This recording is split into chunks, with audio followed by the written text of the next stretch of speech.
Welcome, gamers.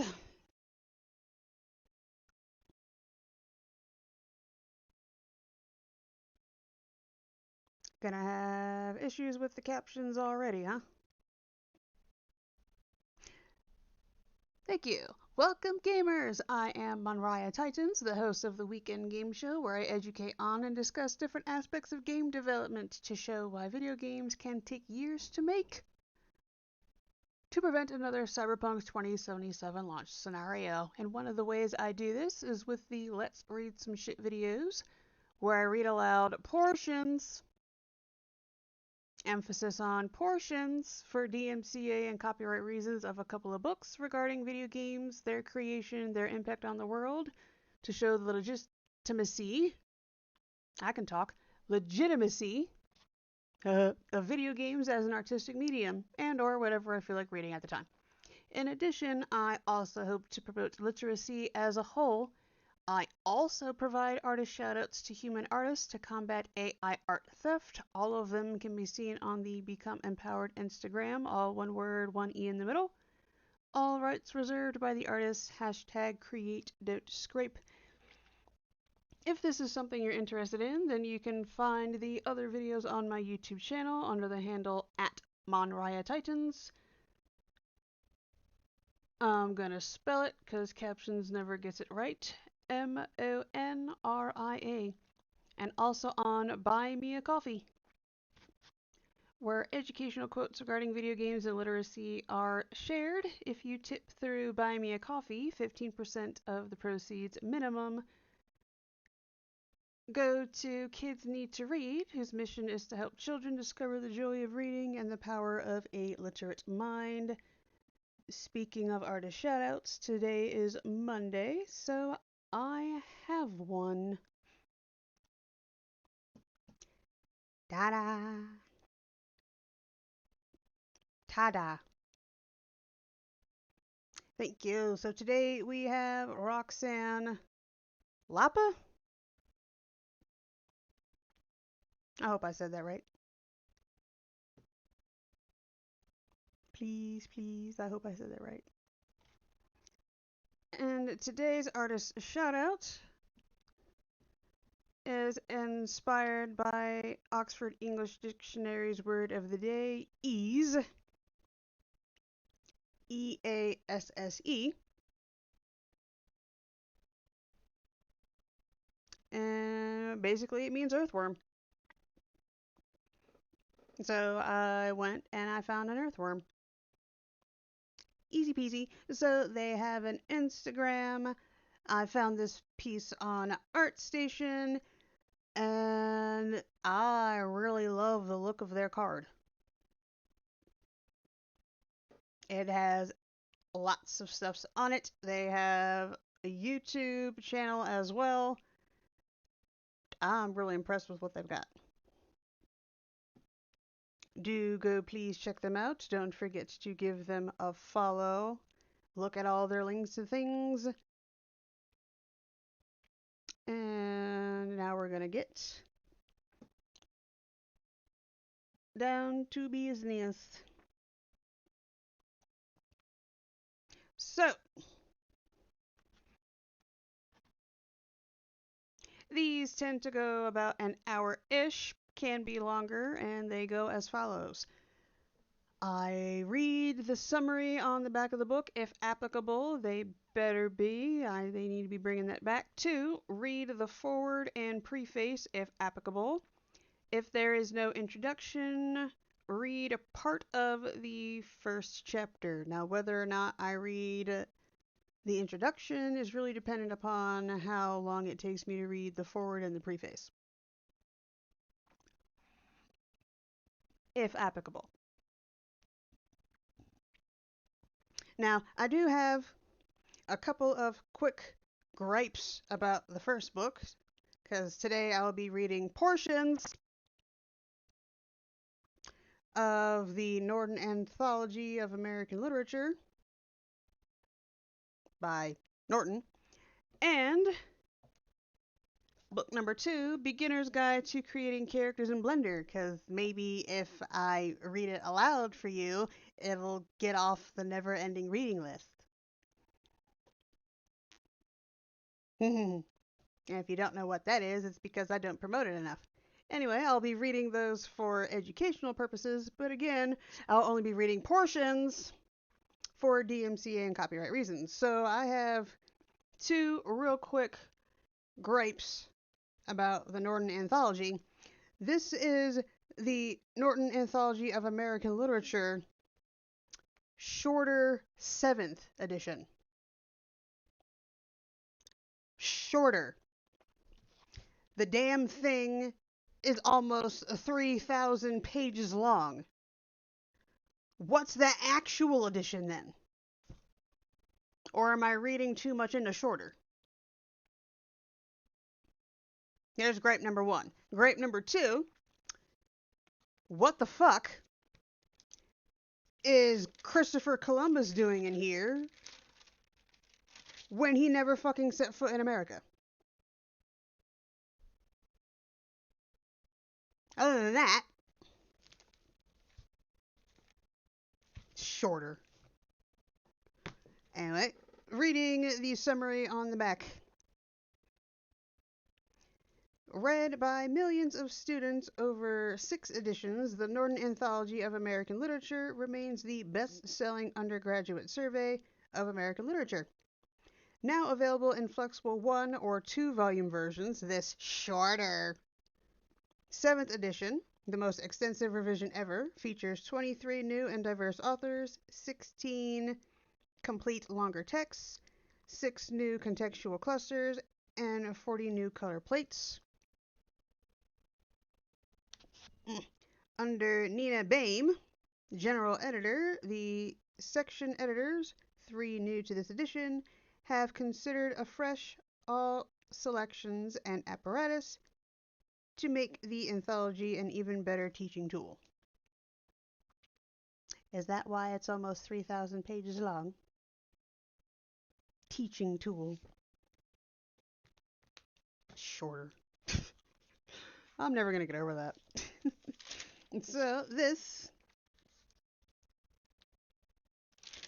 does have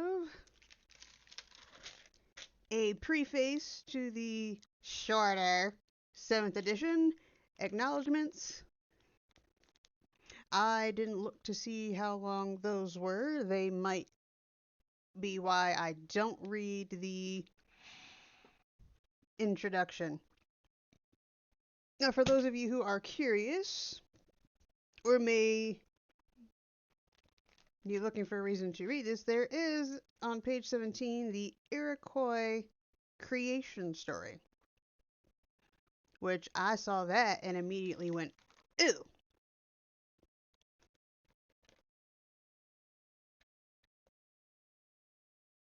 Shorter. Alright, so preface to the shorter 7th edition. Ugh. Yeah, my brain is stuck on shorter. I'm so sorry. Alright, in this shorter 7th edition of the Norton Anthology of American Literature, we offer the most extensive revision in our long publishing history. 3 new section editors have joined the team, working with each other and the general editor to look again at each selection and rethink the entire apparatus from headnotes to footnotes to section introductions to bibliographies. Then why the fuck is Christopher Columbus still in it? Moving on. These editors are Robert S. Levin, professor of English at the University of Maryland, College Park, who succeeds Herschel Parker as editor of American Literature, 1820 to 1865. I forgot Kupotanis was streaming today. Oops. Oh well. I shall join him when this is done.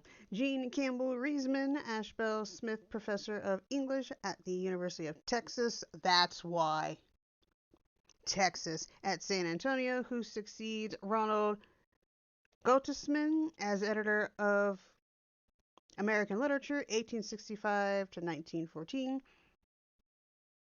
and Mary Wufelholtz, professor of English at Northeastern University, who succeeds Nina Baim as editor of American Literature 1914 to 1945.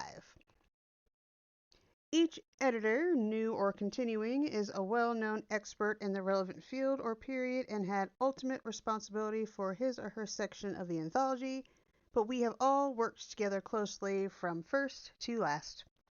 We are all excited about the outcome of our collaboration and anticipate that this edition of the Norton Anthology of American Literature will continue to lead the field among American literature anthologies. The shorter 7th edition also offers new format options to increase the anthology's flexibility. Along with the familiar one-volume format, there is now, at the same cost to students, a 2-volume version as well. As huge as this book is, I actually wish I had that. Either of these 2 volumes can be ordered individually for appropriate courses. All format options draw on the resources of the 5-volume parent edition. And aim for a selection sufficiently rich, diverse, and complete to enable the book either to stand alone or to serve as a flexible core for teachers who wish to assign additional works. I haven't looked at this book in 10 years, so all of this is a surprise to me.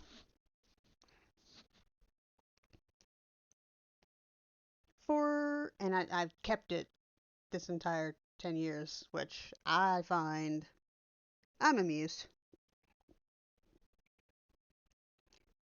For the anthologies, from these anthologies' inception in 1979, the editors have aimed first to present a rich and substantial enough variety of works for teachers to build courses around to their own ideals.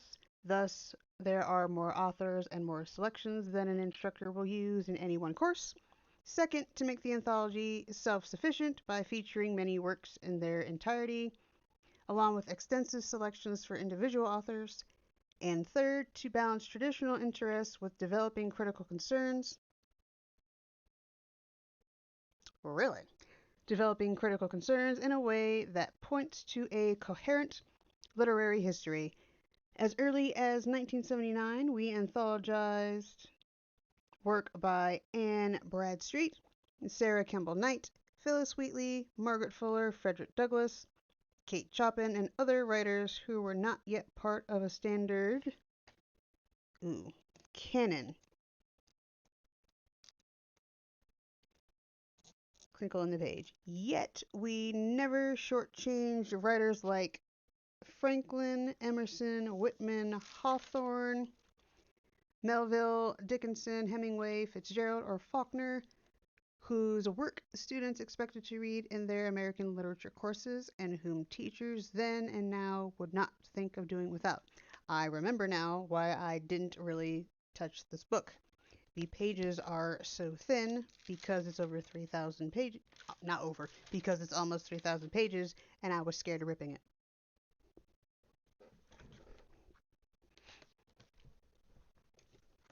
But I kept it with me for 10 years. No regrets. Continuing. Although the so-called canon wars of the 1980s and 1990s have subsided, the number and diversity of authors who are now recognized as contributors to American literature has expanded dramatically since 1979. The traditional writers look different in this expanded context. They also change according to which of their works are selected. Teachers and students remain committed to the idea of the literary, that writers strive to produce artifacts that are both intellectually serious and formally skillful, but believe more than ever that writers should be understood in relation to their cultural and historical situations. In endeavoring to do justice to these complex realities, we have worked, as in previous editions, with detailed suggestions from many teachers and, through those teachers, from the students who use the anthology.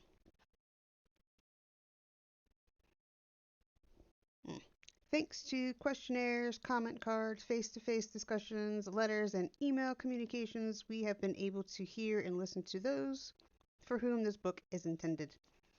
For this shorter 7th edition, we have drawn on the careful commentary of 50 reviewers. To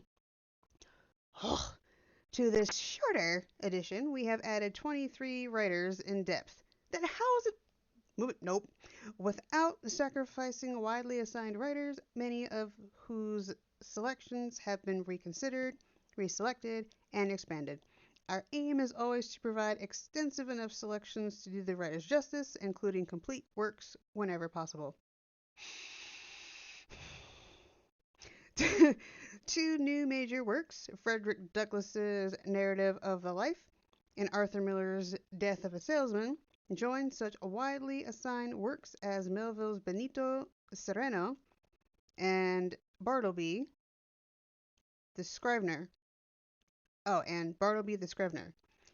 Davis's Life in the Iron Mills, Twain's Adventures of Huckleberry Finn, James Daisy Miller, A Study, and both exclusive to the Norton Anthology, O'Neill's Long Day's Journey into Night, and Williams' A Streetcar Named Desire. The shorter 7th edition has expanded and in some cases reconfigured such central figures as Emerson, Hawthorne, Melville, Dickinson, and Twain, emphasizing new approaches in the headnotes and section introductions.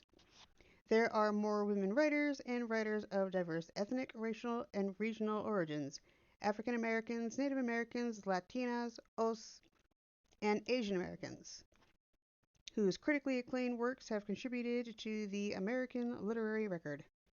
Under Arnold Krupat's editorship, Native American materials throughout have been rethought.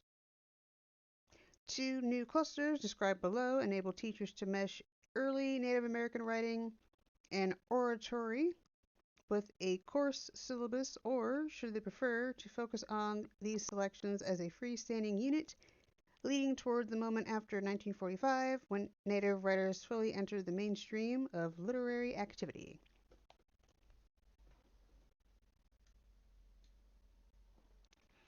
I need to turn the fan on. Sorry if you can hear it. I put it on the lowest setting. New to the shorter 7th edition are clusters that gather short texts to illuminate important cultural, historical, intellectual, and literary concerns of the period. Each cluster brings together markedly diverse voices, 32 new to the anthology overall, to highlight the range of views on a key topic. For example, in Slavery, Race, and the Making of American Literature, texts by David Walker, William Lloyd Garrison, Angelina Grimke, Sojourner Truth. That sounds familiar. I feel like I said it wrong. And Martin R. Delaney speak to the pre-Civil War rupture between the reality of slavery and the ideals of freedom. Each of the 6 clusters, consisting of brief, carefully excerpted primary texts, about 6 to 10 per cluster, may be taught in a class period or two or used for context. Introductions to the clusters suggest how the selections might be taught as units. Visual media, so central to contemporary American culture as well as in the classroom, now have a prominent place in the shorter 7th edition, which features 40 pages of color plates. In selecting the color images from Charles Wilson Peele's Exhuming the Mastodon at the beginning of the 19th century to The Gates by Christo and Jean Cloud at the beginning of the 21st, the editors looked for images relevant to literary works in the anthology while depicting arts and artifacts typical of the era. The visually striking images can provoke discussion, and the captions draw attention to important details and cross-reference related literary texts. Period by period revisions.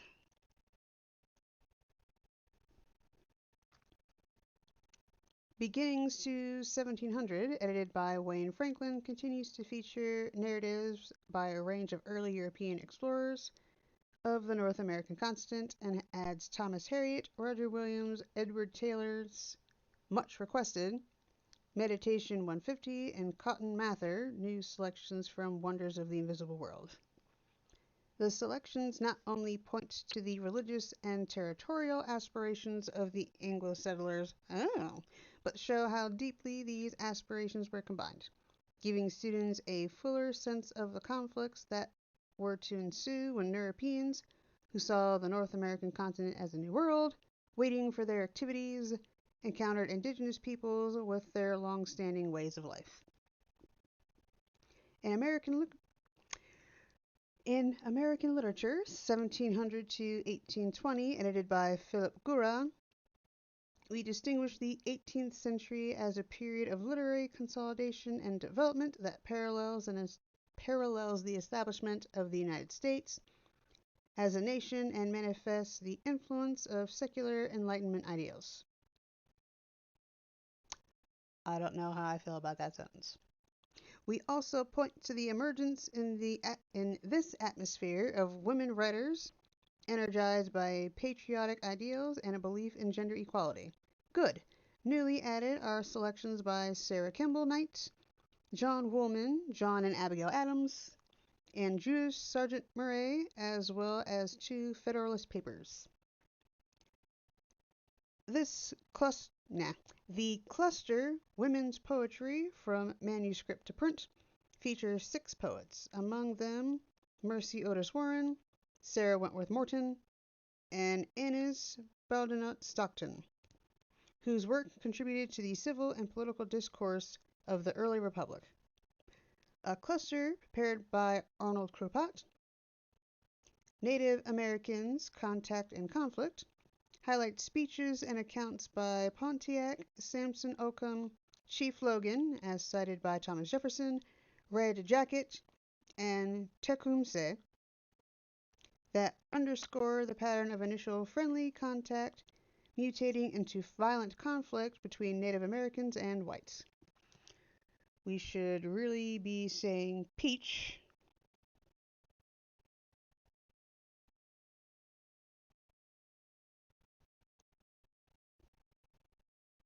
Because they're not white, they're peach.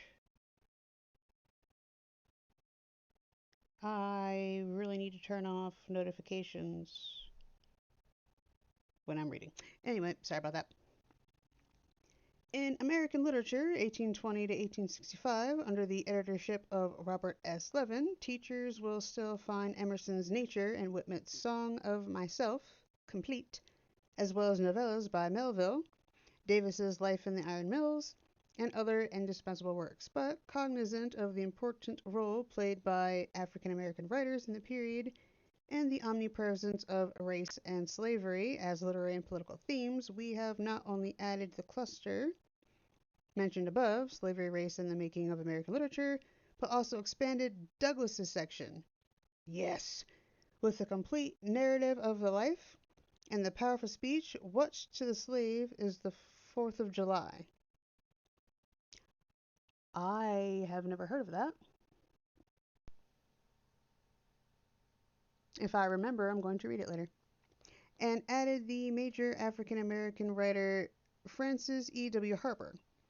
A second new cluster, Native Americans, Resistance and Removal, prepared by Arnold Krupat, gathers oratory and writings by Native Americans. Turning the page. Ooh, no, don't rip. By Native Americans, such as Black Hawk,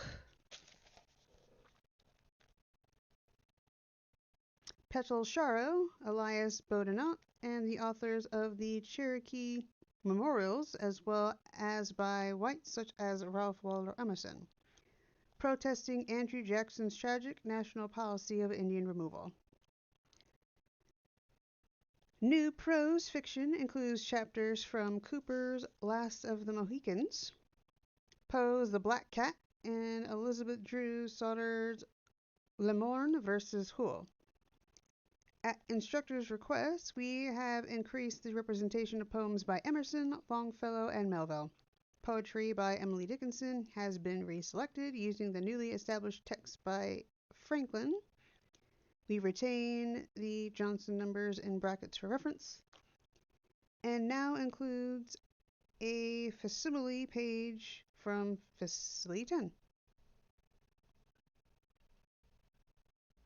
I don't think I pronounced those correctly. FACSIMILE page from FASCICLE 10. Finally, the section introduction has been entirely recast. Author headnotes have been updated to reflect the latest bibliographies and critical discussions, and the selected bibliographies have been completely revised and updated. American Literature, 1865 to 1914, edited by Jean Campbell Reisman, also has a striking new look. We have retained Twain's Adventures of Huckleberry Finn and James's Daisy Miller, while adding new short fiction, Bret Harte's The Luck of Rowing Camp,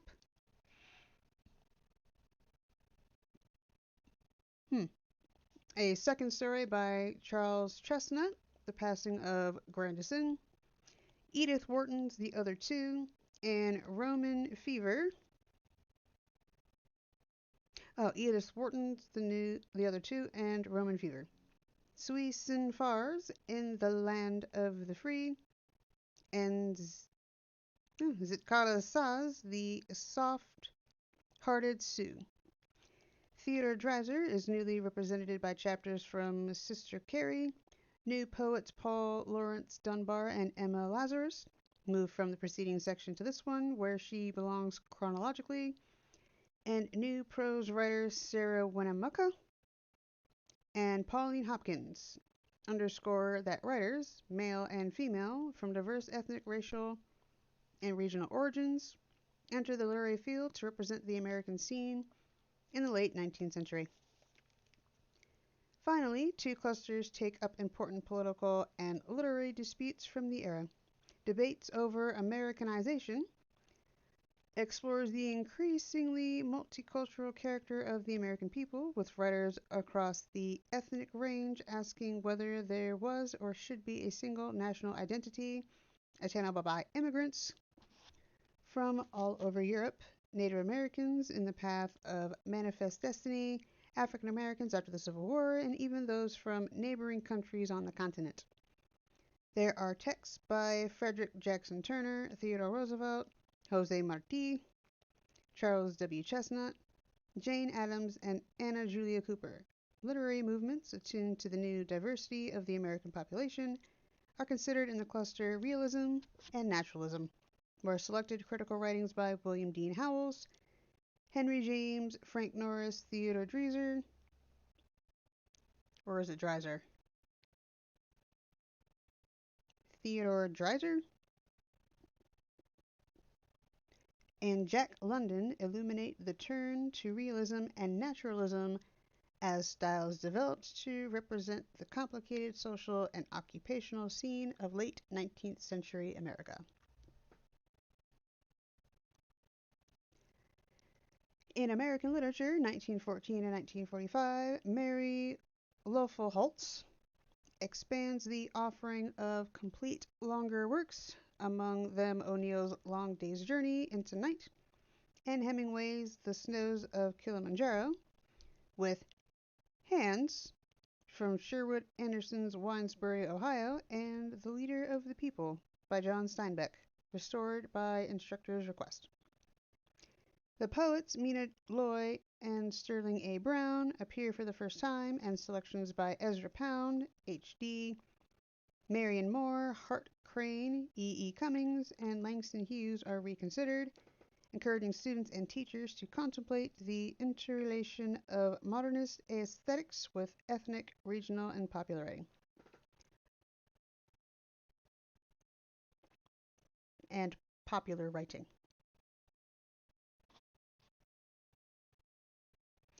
Newly titled American Literature since 1945. This section, previously separately edited by Jerome Klunkowitz, prose, and Patricia B. Wallace, poetry, has been unified.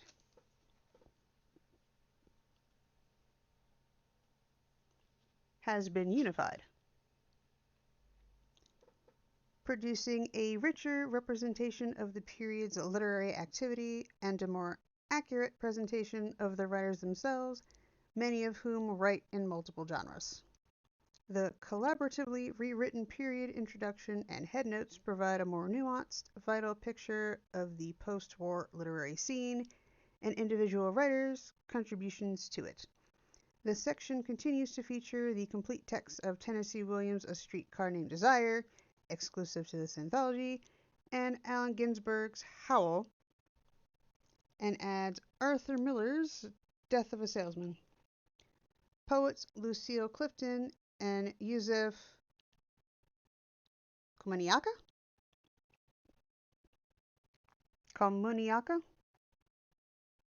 Ha! Komunyakaa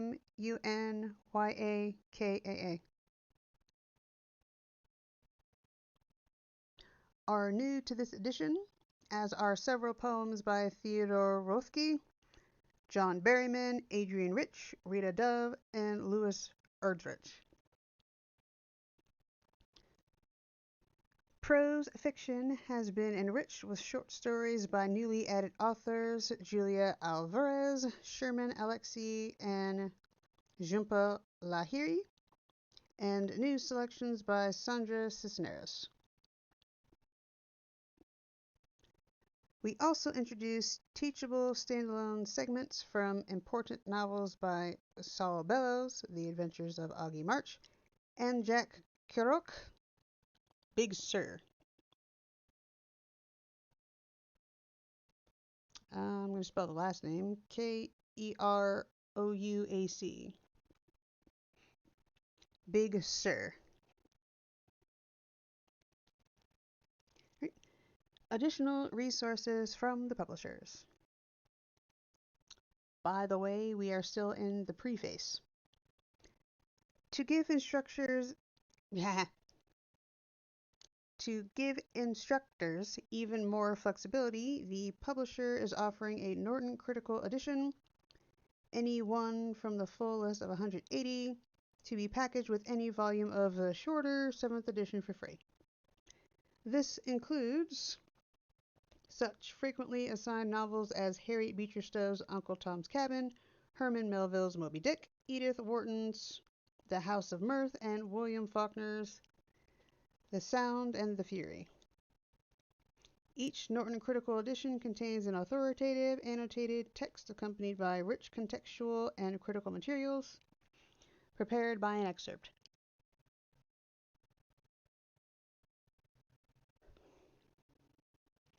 For the shorter 7th edition, the publisher has expanded its extensive online resource, Norton Literature Online, parentheses, www.norton.com/literature, close parentheses.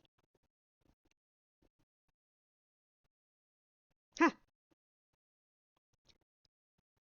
Students who activate the free password in each new copy of the Norton Anthology gain access to such resources as a glossary of literary terms, advice on writing about literature, and using MLA documentation style, study aids and quizzes, an author portrait gallery, maps, and over 90 minutes of recorded readings and musical selections. With their passwords, students also gain access to a site specifically developed to support the Norton Anthology of American Literature. Redesigned for easier navigation, this student website, www.norton.com/NAAL, NAAL,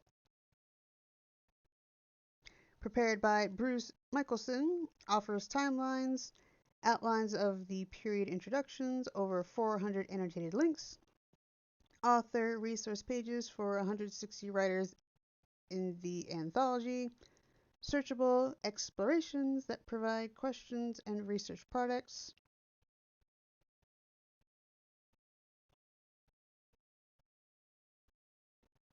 provide questions and research projects.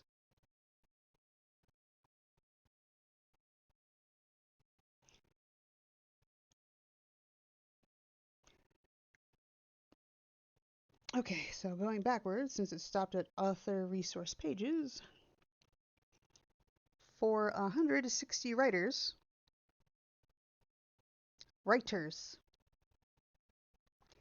in the anthology, searchable explorations that provide questions and research projects, as well as self-grading quizzes prepared by Jason Coates on 30 of the most widely taught works in the anthology.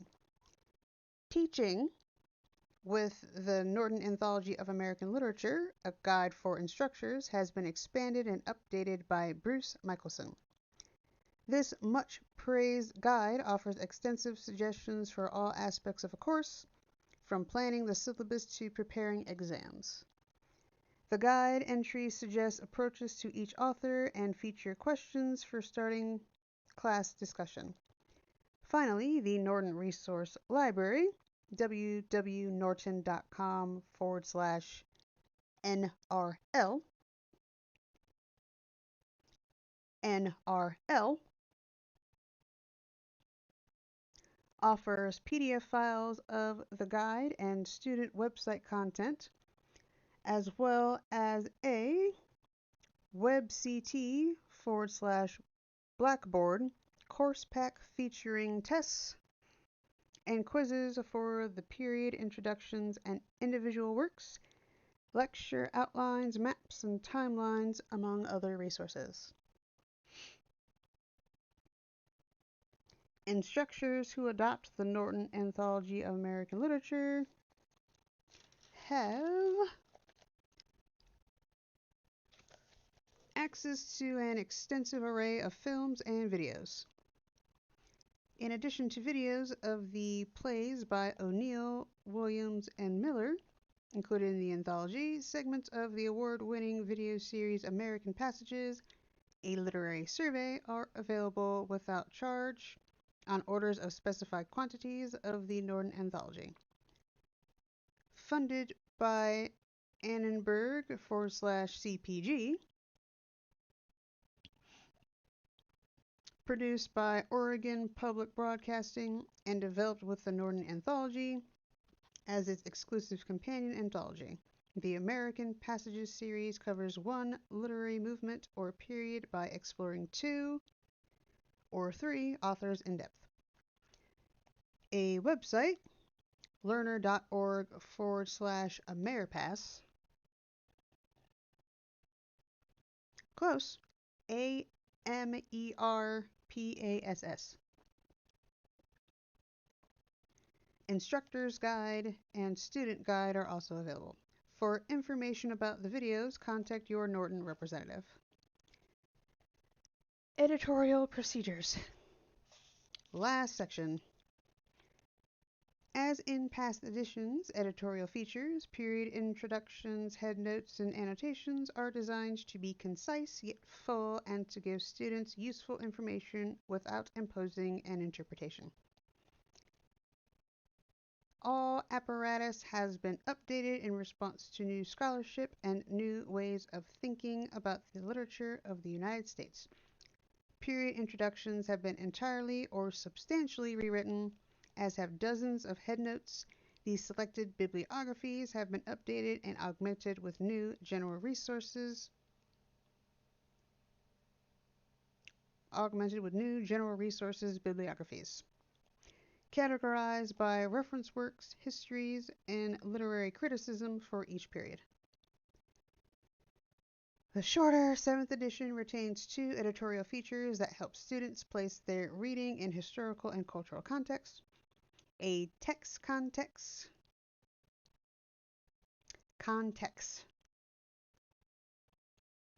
timeline, follow each period introduction and maps on the front and back end papers of each volume.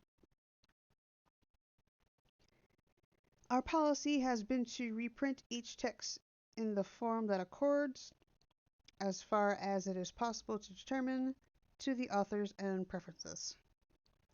We have, however, modernized some spellings and very sparingly the punctuation in the two earliest sections on the principle that archaic spellings and typography are unnecessarily intimidating for beginning students. We have used square brackets to indicate titles supplied by the editors for the convenience of students. Whenever a portion of a text has been omitted, we have indicated that omission with 3 asterisks. If the omitted portion is important for following the plot or argument, we summarize the needed information. After each work, we cite, when known, the date of composition on the left and the date of first publication on the right. In some instances, the latter is followed by the date of a revised edition for which the author was responsible. Our editors, new or continuing, are experienced, active, expert classroom teachers and scholars. We have all benefited from commentary offered by hundreds of teachers throughout the country. These teachers who prepared detailed critiques or who offered special help in preparing texts are listed under acknowledgments on a separate page. The editors would like to express appreciation for their assistance to Kenneth L. Bogman, John Bryant, Lawrence I. Burkov, Kirby Brown, Lawrence Buell, Brad Campbell, Russ Castronovo, Granville Ganter, Samuel L. Gladden, Ivy Goodman, Vince Gutera, Ezra Greenspan, Tim Gustafson, Katrina Huffman. I really hate it when they hyphenate names like that. Julie Huffman Klinkowitz. And just to clarify what I mean by that, hyphenated like that, when it goes on to the next page, completely throws me off. So, Klinkowitz.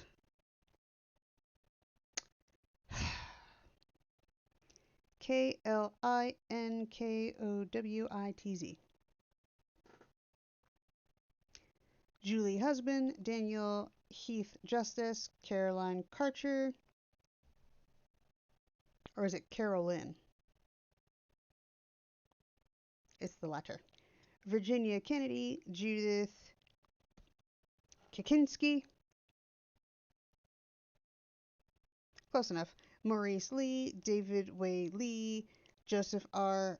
McElrath Jr., Ann Miles, James O'Laughlin, Samuel Otter, Kenneth Price, Sally Promy, Julian Rice, Alan Chicard, Martha Nell Smith, Paul Sorrentino, Julia Stern,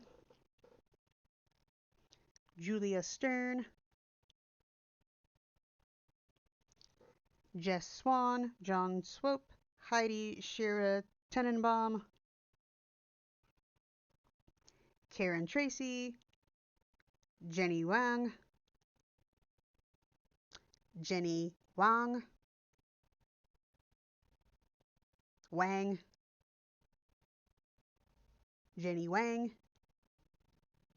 read that wrong, sorry, Edward Whitley, Thomas Wolfe, and Christina Zwarg. We also thank the many people at Norton who contributed to the 7th edition. Julia Reedhead, who supervised the 7th edition. Marion Johnson, managing editor, college. Kurt Wildermuth, developmental and project editor. Mike Fleming, Catherine Ings, Candace Levy, manuscript editors. Catherine Spencer and Ann Abrams, editorial assistants. Eileen Connell, electronic media editor. Diane O'Connor, production manager. Tony Crass, designer. Neil Ryder Hoos, art researcher. Deborah Morton Hoyt. Hoyt.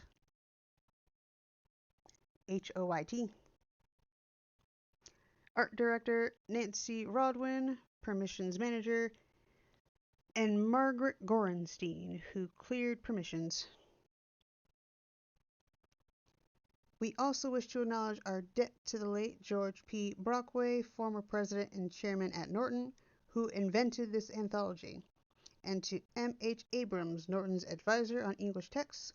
All have helped us to create an anthology that, more than ever, is testimony to the continuing richness of American literary traditions. Nina Boehm. Whew.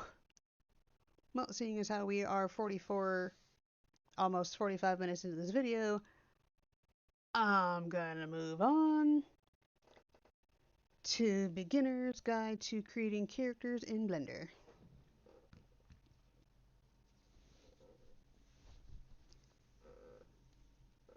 Whew. Although reading this aloud, or reading that introduction, no, preface, that was the preface. Although reading that preface aloud has kind of made me want to pick it back up and read it. Alright. Blender's Guide to Creating Beginner's Guide.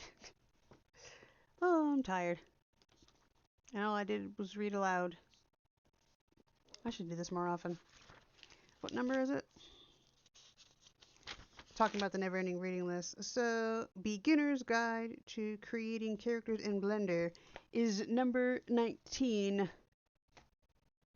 on the never-ending reading list.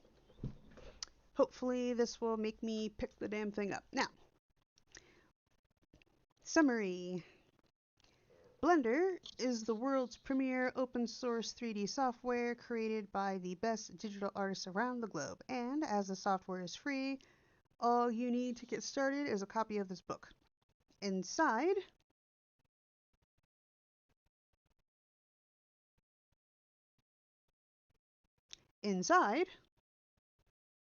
you will learn the skills required to create incredible characters, even if you are a complete beginner.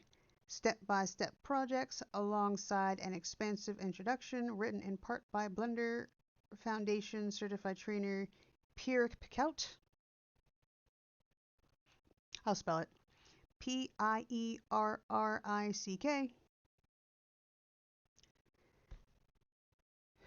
P-I-E-R-R-I-C-K.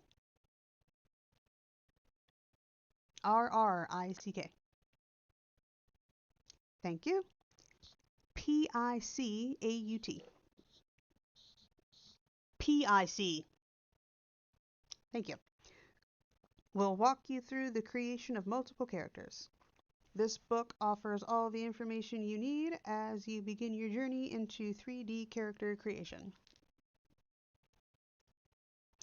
Includes extensive downloadable resources for further learning, including process videos, artist Blender files, textures, additional tutorials. Key topics covered inside: getting started, introduction to 3D and getting set up, the Blender interface, customization, editors, workspaces, and more.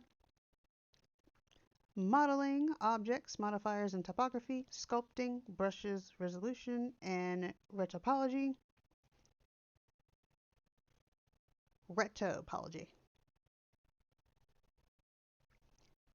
R-E-T-O-P-O-L-O-G-Y. Rendering, lighting, UVs, materials, and post-production.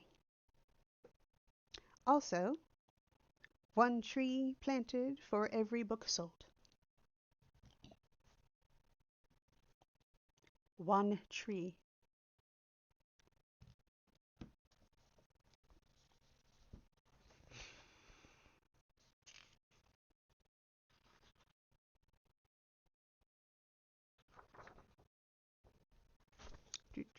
How to use this book. I'll read that.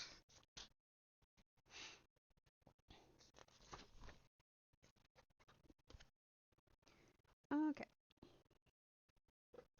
How to use this book.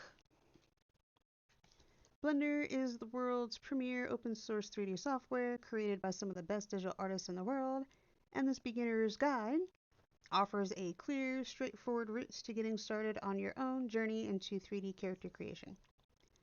Blender is a versatile and expansive tool, but this book presents all the information you need in an easy-to-follow way. Beginning with an introduction to the fundamentals of working with 3D, we will help you build a skill set that will enable you to create incredible characters even if you are completely new to 3D. Thankfully, I am not. I use Unity, although with everything going on with them, I should probably switch to Unreal. Anyway, focusing on stylized characters, the book will teach you how to create a still character model, covering key topics such as modeling, sculpting, lighting, textures and materials, and rendering. You can also find out how to create a turntable animation of your project on page 181. And you can rest assured you're in the hands of experts, including Blender Foundation Certified Trainer, Pierrick Pical. Oh, good grief. Book structure. The book is split into two main parts, an extensive introduction to the software and how to use it, followed by in-depth step-by-step projects, which guide you through creating a 3D character from concept to rendering. We recommend that you read the introduction chapters before starting the projects, as these will provide you with important information. You will still be able to start modeling as early as page 42. Techniques take practice. If you haven't worked in 3D before, then be patient and give yourself a chance. Good advice. Familiarize yourself with moving around your model and the scene, and where key tools are first, as it will make the creative side easier. There's a chapter overview at the start of each chapter that explains what the following pages will cover. Toward the back of the book, there's a useful glossary to refer to when needed. Alright, so there will be core advice, key concepts, tips from experts, and there will be troubleshooting to help if you get stuck. Downloadable resources.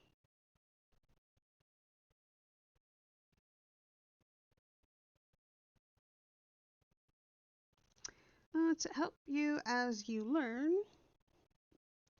the generous artists in this book have shared a range of resources, including textures and the original Blender files for you to explore and learn from. Where downloadable resources are available, there will be an arrow icon at the start of the chapter. Download from 3dtotalPublishing.com/resources. Look out for the downloadable resources icon. If you share any of your progress, please ensure you attribute the original concept artist and Blender artist. Alright. So, downloadable contents, modeling, Pierrick Pical, Blender modeling files, materials and textures in action, Mike Red, Blender modeling and final Blender files, brush textures, clothes, fur, skin, and eye, bumps, bat and ball, videos, texturing and fur, PDF tutorial for modeling and rendering characters. Warrior, Alejandro Trevino, final Blender file, fish, Juan Hernandez, PDF tutorial for posing and PDF tutorial for posing the character using an armature.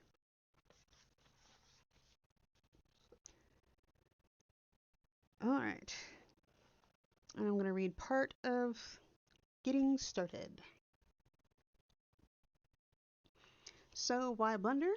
First, it's free. Second, it is becoming increasingly popular at a professional level, so learning it today can open you up to many job opportunities tomorrow. Blender is fantastic because it can do absolutely everything. Modeling, sculpting, texturing, rendering, video editing. FXs. FXS. What's that supposed to be? Sound effects? Simulations, animation, drawing, 2D animation, and motion design. While some other specialized software might be slightly more powerful in its field, such as ZBrush for sculpting, Blender is hub software, meaning that every step of the production process can be achieved, gathered, or organized in this software. You can also plug in assets from ZBrush for sculpting. ZBrush. You can also plug in assets from ZBrush for sculpting. Textures from Substance Painter. Output video sequences for After Effects. or even output an animated model for a game engine like Unity.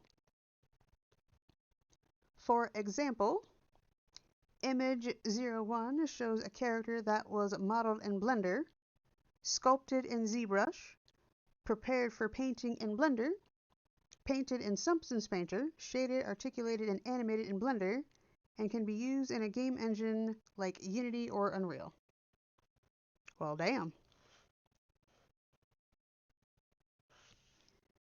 Blender's versatility is one of its best strengths, and it also makes it a fantastic tool through which to learn all of 3D pipeline, whether you want to be a character creator, an animator, or a filmmaker. And Image01, a character made using multiple software with Blender as a core. Artwork copyright Pierre Picot. It got really close this time. And since we're about to hit the hour mark in this, I'm gonna stop right here. Whew. Well, I had fun, despite how my tone may have shifted. I think at one point I started to get a little attitudinal. I don't know what to do with the pixel chat with these captions. I guess I can look into some research. So if I got a little attitudinal, snippy, sorry. But we are heading to a close. So I will bring today's artist shout out back up. I forgot to mention this in the beginning. I do these Saturday through Monday.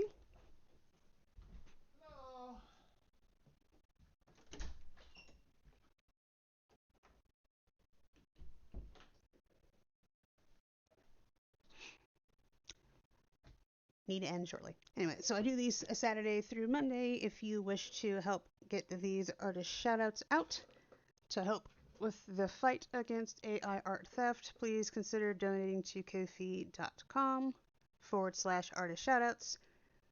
And there I will be able to boost them through social media. Oop, closing.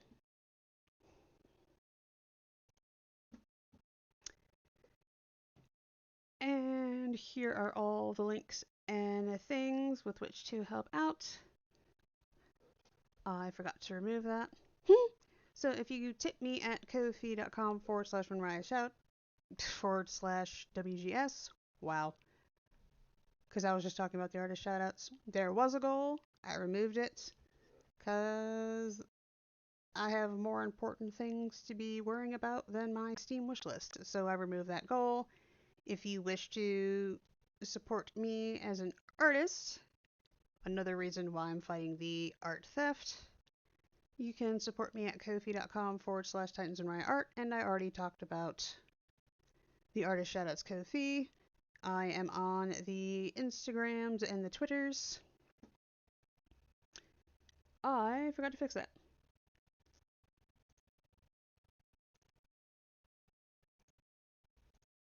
It's fine. It's what it used to be. I just need to remove one itsy bitsy teensy weensy thing.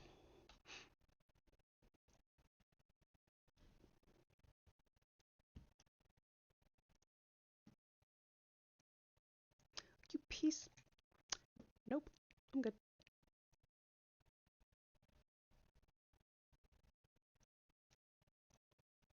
There we go. It's no longer MonriaTitans and WGS on YouTube, it's just MonriaTitans. How many times have I streamed and I didn't catch that? And my favorite affiliation is bookshop.org, what I like to call the Etsy for small business bookstores. You want to buy more books?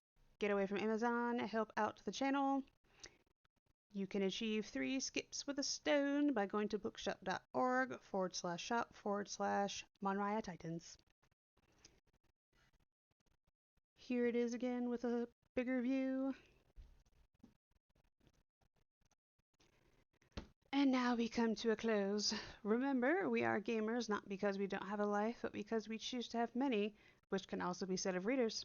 If anyone asks why you like video games, remind them a game is a problem-solving activity approached with a playful attitude, a quote by Jesse Shell. And if anyone gives you shit for your interests, tell them, you may not like video games, but what I learned from them is this: no enemies in front of you means you are going the wrong way. Thank you for watching. This will be uploaded to YouTube shortly under handle MonriaTitans. May every decision you make be in the spirit of fairness, and may the rest of your day not go to shit. See you next time.